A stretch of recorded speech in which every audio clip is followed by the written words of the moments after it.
Ada dua orang guru di Indonesia, sama-sama ngajar, sama-sama berdedikasi, tapi gajinya beda sampai 20 kali lipat. Nah, kali ini kita bakal kupas tuntas kenapa nasib guru di Jakarta bisa beda banget sama rekannya di pelosok. Dan apa artinya semua ini buat masa depan pendidikan kita? Coba deh kita lihat angkanya langsung, karena ini benar-benar bikin kaget.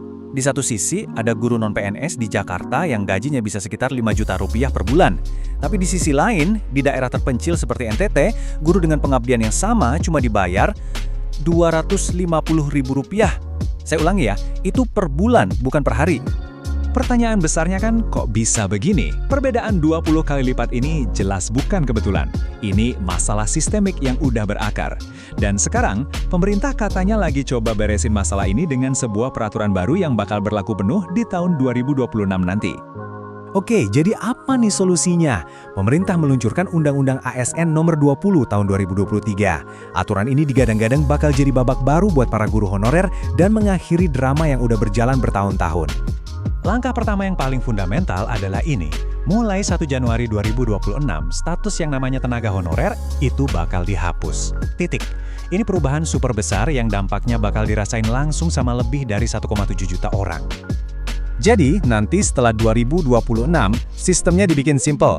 Cuma akan ada 2 status kepegawaian di pemerintahan, PNS yang statusnya tetap, dan PPPK yang basisnya kontrak. Tujuannya sih jelas ya, biar ada kepastian hukum dan gak ada lagi tuh status yang abu-abu. Nah, disinilah ceritanya jadi sedikit rumit. Gimana nasib honorer yang nggak bisa langsung diangkat jadi PPPK penuh waktu karena anggaran daerahnya mepet? Pemerintah bikinin semacam sekoci penyelamat yang namanya PPPK paruh waktu. Sebuah inovasi yang ternyata kontroversial banget. Dan disinilah letak jebakannya. Ada aturan yang kedengarannya bagus banget. Pendapatan honorer yang jadi PPPK paruh waktu itu nggak boleh turun dari sebelumnya. Tapi di lapangan, artinya apa? Aturan ini malah kayak mengunci upah rendah yang udah ada. Jadi guru yang tadinya statusnya honorer digaji Rp250.000, sekarang cuma ganti label jadi PPPK paruh waktu digaji Rp250.000. Status hukumnya emang lebih jelas, tapi kondisi dompetnya ya gitu-gitu aja. Oke, kita udah lihat ya masalah di dalam negeri. Sekarang, coba yuk kita sedikit tengok keluar. Gimana sih sebenarnya posisi guru kita kalau dibandingin sama negara-negara tetangga di ASEAN? Kita mulai dari yang paling wow, Singapura.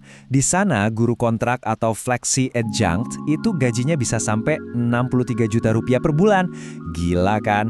Memang sih ini modal upah tinggi tapi keamanan kerjanya rendah. Tapi angka ini nunjukin betapa profesi guru itu dihargai banget secara finansial. Sekarang kita geser sedikit ke tetangga kita, Malaysia. Guru dengan status contract of service di sana bisa bawa pulang sekitar Rp11 juta per bulan. Dan itu udah termasuk gaji pokok plus berbagai tunjangan tetap, kayak tunjangan perumahan. Nah, tabel ini ngerangkum semuanya. Coba lihat posisi Indonesia. Guru di Jakarta gajinya setara sama di Manila, Filipina. Tapi, guru kita di daerah 3T itu ada di posisi paling bawah. Kita emang nggak se-ekstrim sistem no work, no pay di Filipina, tapi jelas kita ketinggalan jauh banget dari standar upah di Malaysia dan Thailand. Jadi pertanyaannya, kenapa sih naikin kesejahteraan guru di Indonesia itu kayaknya susah banget? Ternyata ada 2 tembok besar yang jadi penghalang utamanya. Tembok yang pertama ini bisa kita sebut sebagai jebakan fiskal daerah. Ini masalah yang akarnya ada di aturan hukum dan pengelolaan anggaran di tingkat lokal. Nah, ini dia nih biang keroknya. Undang-Undang Hubungan Keuangan Pusat dan Daerah. Aturan ini maksa Pemda buat ngerem belanja pegawai. Maksimal cuma boleh 30% dari total APBD mereka di tahun 2027. Ini bikin kepala daerah jadi serba salah. Mau naikin gaji guru tapi nanti melanggar hukum, atau pasrah aja jaga gaji tetap rendah biar patuh sama aturan. Tembok yang kedua, dan ini nggak kalah penting, adalah soal pilihan dan prioritas. Sederhananya, ini soal politik anggaran. Uangnya mau dipakai buat apa dulu? Diagram ini nunjukin pertarungan di dalam alokasi APBN 2026. Kita bisa lihat ada program-program populis raksasa, contohnya program makan bergizi gratis, yang porsi anggarannya jauh lebih besar daripada kue yang disisain buat naikin insentif guru. Ujung-ujungnya, ini soal pilihan prioritas. Dan yang bikin lebih miris lagi, coba deh kita bandingkan angkanya. Rencana kenaikan insentif buat guru non-ASN di 2026 itu jadi 400.000 per bulan. Sekarang bandingkan sama uang saku buat mahasiswa penerima KIP kuliah yang bisa sampai Rp800.000 per bulan. Ironis kan? Negara secara nggak langsung ngasih uang saku ke mahasiswa lebih besar daripada insentif buat guru yang ngajar mereka. Oke, kita sampai di bagian akhir. Dan disinilah kita dihadapkan pada sebuah paradoks besar. Reformasi 2026 ini tujuannya sebenarnya apa sih? Sekedar ngasih status legal yang jelas atau beneran mau memperjuangkan keadilan ekonomi buat para guru? Jadi kalau kita rangkum dampaknya begini, sisi baiknya ya status honorer akhirnya dihapus. Guru dapat nomor induk pegawai. Ada kepastian hukum. Itu sebuah kemajuan, oke?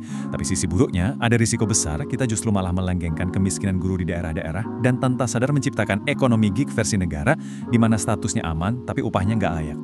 Terus, jalan keluarnya apa dong? Salah satu ide paling mendasar yang muncul adalah ini. Gimana kalau Indonesia menerapkan upah minimum guru nasional? Sebuah standar upah yang layak, yang dananya dari pusat, dan berlaku sama untuk semua guru dari Sabang sampai Merauke. Jadi, pertanyaannya sekarang bukan lagi bisa atau enggak, tapi mau atau enggak. Karena masa depan pendidikan bangsa ini ya bergantung pada jawaban dari pertanyaan itu.